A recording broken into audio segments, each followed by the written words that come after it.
So this is Vlogmas.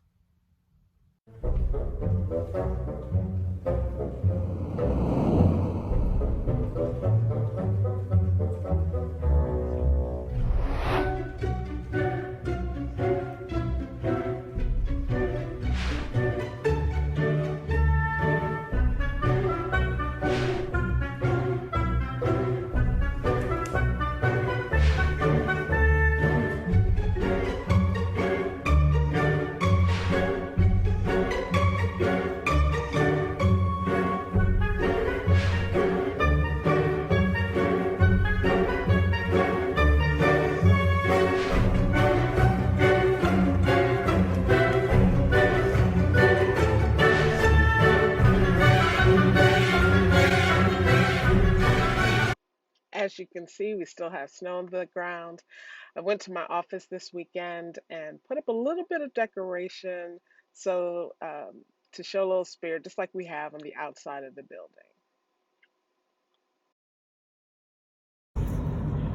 This past Saturday, I conducted a homegoing service, a funeral service for one of our beloved members, a pillar of the church. And I didn't take any video of that, out of respect certainly for the family, but did want to um, take a little video of the church building and my drive as I was leaving to return home from a short little visit in the town of Wellington. And you can see the beautiful church building that we currently are not worshiping in because we are worshiping at home. You can see a little bit of downtown Wellington and the community there. We are right on Main Street in the heart of the community, and you could see it's a lovely, lovely community that is like the rest of the country dealing with these unprecedented times. Then I did a little bit of writing, continuing with my story. Um, Watched a little bit of college football. Was turned to the O State game. I did not go to O State and really didn't become a fan until several years after I returned home from college. But watched a little bit of that game, but it was so lopsided. I just could not uh, really devote time to it because it was pretty bad. And then we're on to Sunday and getting ready for worship. We are to reclaim these words for ourselves, reclaim them for the time in which we live, and to spread them out. Here is our God. There's no break. The end.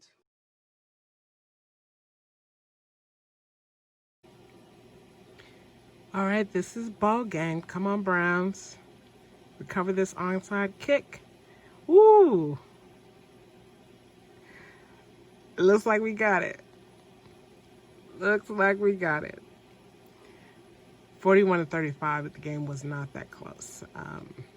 Browns dominated the first half and maintained in the second half and beat a really solid team in Tennessee, which you always like to see. In my vlog from last Sunday, the play-by-play person was talking about the Browns needing to prove that they could beat teams that were above 500, not just beat the teams that they're supposed to beat, but beat teams that had a similar record. And here we have Tennessee, Cleveland coming in with the same exact record, 8-3, and the Browns come away with the win and continue to lead very strongly in the wild card race. I think it would be a miracle for us to catch up with Pittsburgh, which would require us to basically run the table, and for Pittsburgh Steelers to falter in the last few weeks.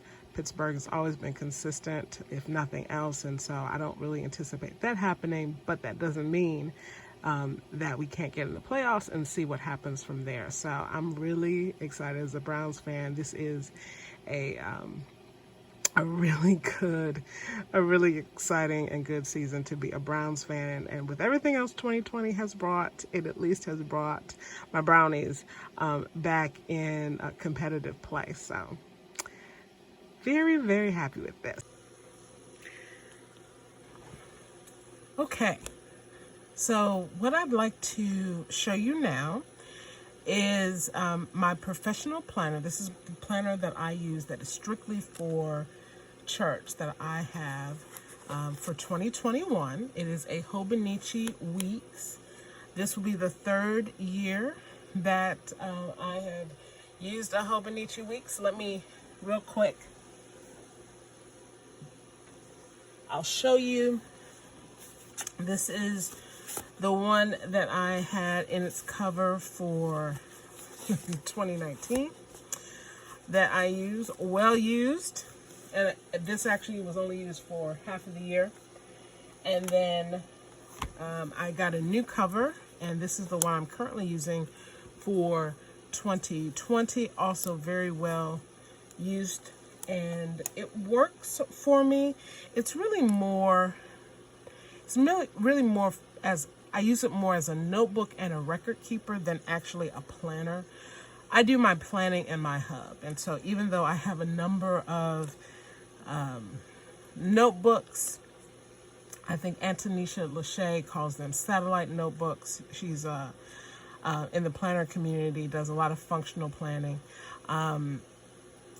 And I think that that's a good term for them because it all feeds into my planner. So when I'm working on my hub planner, so when I'm working on my tasks for the day, my appointments for the day, those things I keep in that planner so that I can work through them. But I also wanted to have a separate book that would serve to document the week, where I could write notes related to each week, and then have a note section for meeting notes and things like that. Also, I wanted it to be small enough that I could keep it in my purse if I'm going to a meeting that's off-site, or that I could take it into worship with me, particularly when we were worshiping in the sanctuary. Still, though, when we worship at home, as we're worshiping at home, I keep it right next to me. And that could also be taken throughout the building. For instance, so after worship, going to coffee hour, I would take my church planner with me, so if I need to jot down a note or anything like that, to do a prayer concern, those types of things that I didn't want to have to rely on my memory, I would take that with me. And so I'm beginning the process of setting up these various notebooks and planners for 2021, and I'm starting with this one. I ordered this. It's a Hobonichi Weeks. In the past, I've used the Mega Weeks. I don't need that many note pages. Trial and error, I just know that I don't need that many. So I just got a regular Weeks this time. I honestly got it because when I saw this cover online, I thought it was beautiful, and I thought, I want that cover, and I don't need the additional note pages. Well, I got it in person, and I don't like it as much as I thought that I would. It's still lovely, but I don't know. I saw it online and I loved it, and I got it, and in person I was underwhelmed. That happens sometimes. I did get plastic cover. I got a plain plastic cover as well as this lined one. I had a plastic cover on my first weeks that I used outside of another cover, and I thought that I would, in order to protect this cover that I thought I was going to love so much, would get a plastic cover. Well, I actually don't love it, and so I'm going to cover my cover so that I can use it, because if I have something that does not bring me joy, I'm less likely to use it. So I pulled out, and I've already done part of this, and I think you might have even got a sneak peek when I open this up. I've done some work in terms of working on the inside and also I'll be doing the outside cover. I've done the inside cover before where I've covered it with stickers or I've covered it with washi tape. This time I decided to use some of this scrapbook paper that I have. So I've already cut this sheet into the size that I need so that it would cover this cover. And it's a little, this, I don't know, maybe it's a little too busy for me. Maybe the all of the colors being too so muted. Like maybe if this yellow was popping more, I don't know what it is, but it just was disappointing. So I thought, let me find some scrapbook paper that I could use that I would like. Now this is pretty muted, and I wanted something that was muted. Like I didn't want this to be bright. Like the first one I showed you, that bright yellow, I like that because I love yellow. But the blue, I also like that. The Mega Weeks only come in those solid colors, and they're fine. I actually think in some ways I prefer that to the design. But you know, you live and you learn. So I found this and I do like it. I'm not in love with it, but I do like it. I like the color schemes, and I think that as I use it throughout the year, it is the marbling, the gold foil is something that I will enjoy throughout the year. So all I'm going to do, I did cut it down to size already, is put this inside of this plastic cover on cover. Now I could actually glue this on top of the weeks, but if I do decide in the year that, you know what, I don't like this as much, all I have to do is find some more scrapbook paper and put it in and swap it out.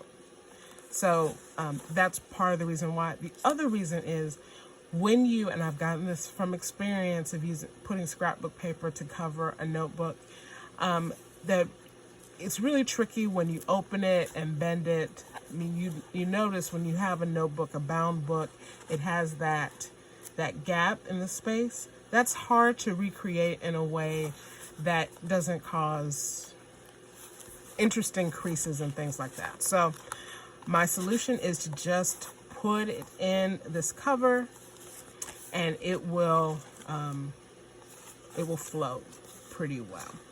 As I'm doing this, you can see this is the way the inside cover looks, and it just says Hobo, H-O-B-O, over and those letters over and over again. And I don't know why I did this, because I'm going to do this next part on camera, but just to show you how easy it is to put that in there.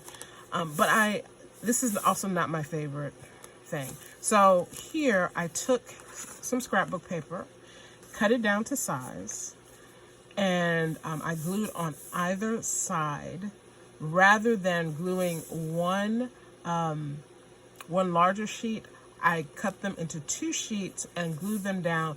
Now there's very little space in between them, but it does make closing it easier, and it does not create any additional, very little bulk, and certainly it doesn't increase the bulk here. But I did, in order to finish it off, just put a piece of washi, and this is this vintage gold washi, down the middle there. I'm going to do the same side, the same thing on this side. I'm going to take a sheet like the cover and a sheet like the front inside cover, and pull out my paper trimmer and do the exact same thing on the other side. I do not especially spend a lot of time measuring with this, so all I really do when I do something like this is line it up and kind of eyeball what I need to trim off. It looks like I need to trim just a little bit more than a quarter of an inch off of the top. So I'm just going to start by doing a quarter of an inch and looking to see what that looks like. That looks perfect. Now the question is, how much do I need to trim off the end? That looks, well, that looks like 3/4 of an inch. I think I'm going to start with a 1/2 inch though. Yeah, that's probably 3/4 of an inch. But I start with, because instead of, now you could measure. Yeah, I think I'm going to take off. Actually, I think I'm just going to take off about 1/8 of an inch now. But you could measure. That would work too. To see exactly how much you need to take off to make this work. This, if it's not exact, that's okay too, because you can always use your washi. Oh, this is great. All right, wonderful. You can use your washi to correct any overzealousness in terms of cutting down too much. So I'm grabbing my glue stick, and I think I do, a tape runner. So now I'm going to figure out which side do I want, how do I want this to be? I don't think it matters. I like them both. I do need to decide. I think, let me see this. I think this. Okay. So now I'm going, because these corners are rounded a little bit, I'm going to take my corner rounder and just on the outside edges, which is why I really had to decide before, and just put a little, and just cut those corners. Put a little, I start off with the glue stick. But the glue stick alone, the glue stick alone honestly will probably be fine, because particularly on this side, which is going to go on the cover, but it is also the back inside cover, which does not get a whole lot of use on my part. But I am going to just add a little bit of this tape runner in order to keep this. Let's see, as I line this up, in order to keep it in place pretty well.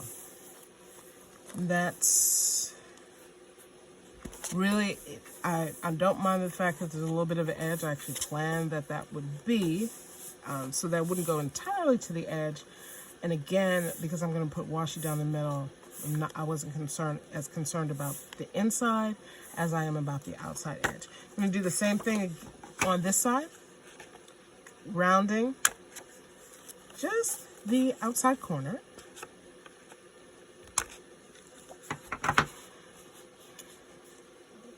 And putting down a little glue.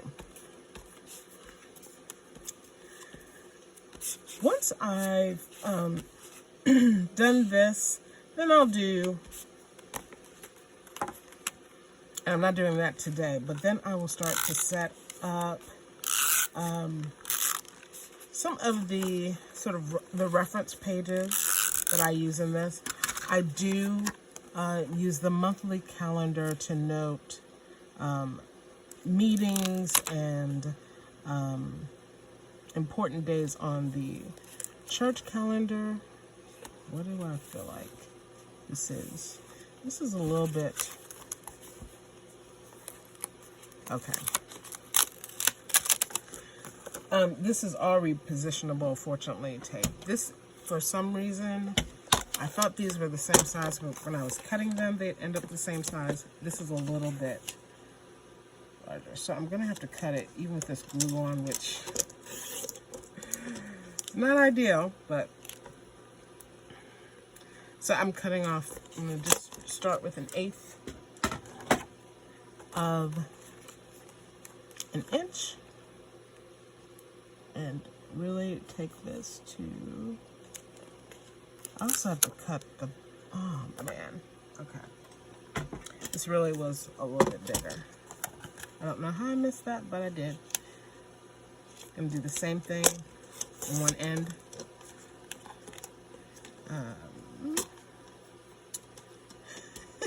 And I hope I can get, hope that residue of glue doesn't stay on my paper trimmer. And I'm going to re-cut this corner. Fortunately, that came right off. And hope that I didn't take off too much. It's okay. There's a little bit of edge there, but it's okay. All right. Give this a nice, you can even use like a, one of these things, bone folder, I think is what these are called. Just to make sure you don't have air pockets or air bubbles, that it's a nice flat seal. Then I'm simply going to take some washi, and I hope I'm still in frame here.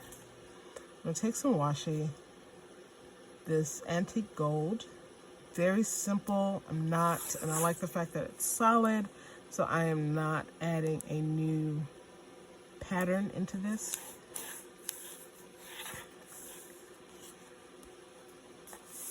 And just putting that down like so. And chopping off the end there. And there you have it. So I took something that I was not thrilled with the way that it looked, and then just a few steps with 2 pieces of scrapbook paper, which I cut down, and I still have scrap left from both of those sheets, by the way, that I could use in another project or somewhere else in this.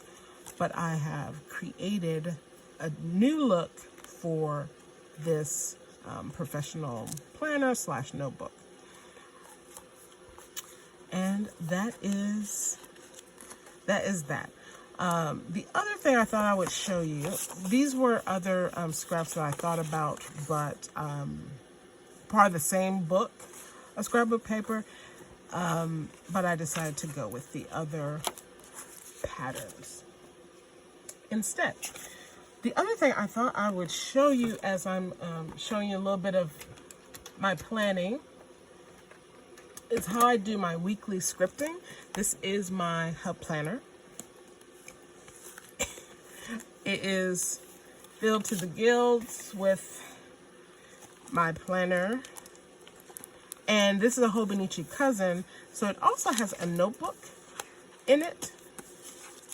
What I use as a notebook. So you could use these pages as daily planner. And I've done that in the past. However, what I found with that is I just didn't need that much. I didn't need this much space for daily planning. So rather than try to, I'm just checking to make sure I'm still in frame here, which I am. Rather than using it that way, I use it primarily as a notebook, but it's really almost like a commonplace book because I have all kinds of things in here. I've got notes from meetings. I have articles that I wanted to keep, and in the past, when having an article, well, am I going to put it in a file folder? I'm not a file person. You know, like putting paper into file folders, that's not my jam. So, but I am a notebook person. And so just, you know, cutting them, copying them, cutting them and pasting them into this notebook and having, a couple of notes here, quotes that I pulled out, for example, for this article. It works, and I have it in here. I have a little bit of memory keeping in here, not a lot, because I have a separate journal that I use primarily for that purpose. And then meeting notes for meetings that don't have their own notebook will go in here as well. And so this functions as a really great record for the year, and I have plenty of space for it. At the same time, because I'm using it in this more like a commonplace book than just a traditional notebook, I also don't end up with a ton of blank pages at the end of the year. So I'll come in and backfill some of these pages that are blank with notes from meetings where I have multiple meetings on one day. Well, I have one meeting on that the day of the meeting, and I'll go and backfill and just put in the date, and eventually use the Calendex at the beginning of this planner as an index, so that if I need to reference those, I can just look at the index and find out where they are. Although, to be honest with you, most of the time I just flip through because I have a general idea, and I flip through rather than but I do actually index. I don't index every day. A couple of times a month, or sometimes once a month, I'll go through and I will update the index. But that also just helps me in terms of knowing where things are in a general sense. But down the line, and that's using it now, but down the line, if I need to in a year or so come back and say, you know, I was reading this book and where did I take notes from it? I can just look at the Calendex for these Hobonichi cousins that I have, that I keep, because they're not just a planner with my to-dos and my task and action list, but it also is a notebook. I keep them, and they really serve me for not just the current year, but years to come. So let me walk through the scripting intentions. There's a YouTuber who did a video, and she does these videos regularly on scripting and using scripting as her planning process. And she got that from someone else. And if I can remember where I got this from, I will comment below. Or if you are part of the planner community and you know who I'm talking about, feel free to put it in the comments. Tag her channel or a video so people can see. And doing that on a daily basis. Well, that I know will not work for me. But I thought I liked the idea of using scripting, where basically she would script out her day. She would script out, for instance, if she was spending some time working with her children on math homework, she would write that out like in a narrative sentence describing it. And I thought, well, that would be a good way of me looking at intentions in particular areas of my life that I want to focus on. More so than just putting something on a checklist, but actually writing it out almost in statements of affirmation. So I'm just debating on, do I want to share one that I've already done? Because it's also kind of personal, because these are really deep areas that I'm looking at. So I'm not scripting out a day, I'm scripting out my intentions in these aspects of my life. I have 7, my spirit, my soul, my mind, my body, resources, relationships, and environment. And environment is my physical space. So for instance, I will do a couple of these. For spirit, for this week, I will say, because one of the things that I'm really focusing on in the month of December is journaling every day in my prayer journal. So I'll write, I am journaling every day in my prayer journal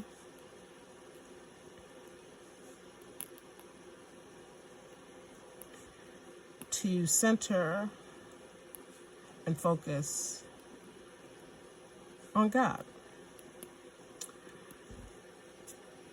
And that's an example of how this works. And so I will do that for each of these 7 areas.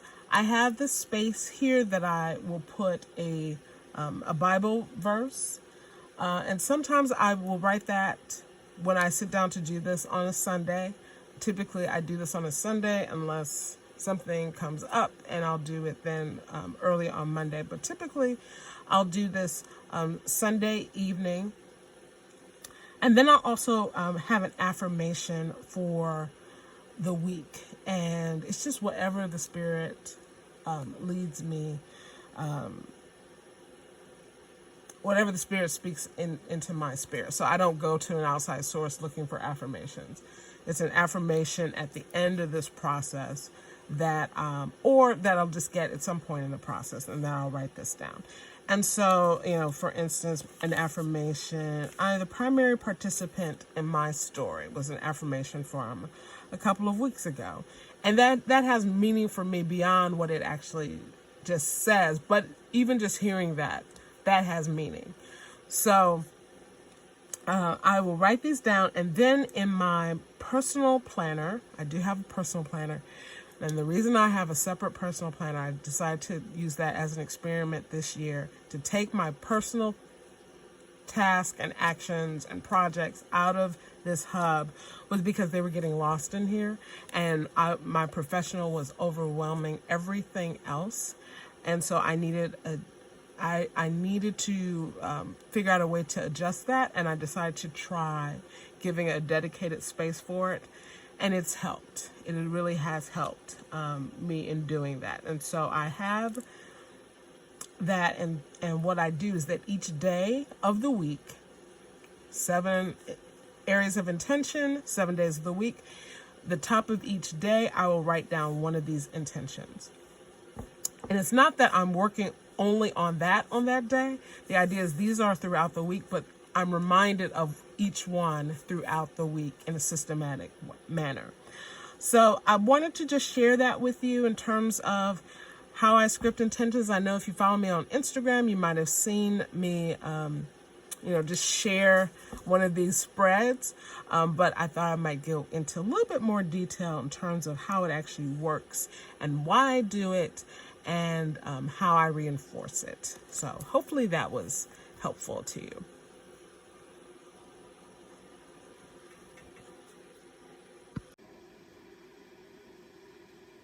Okay, meanwhile, my poor Eagles. Oh, I'm glad the Browns won, because my poor Eagles are still struggling.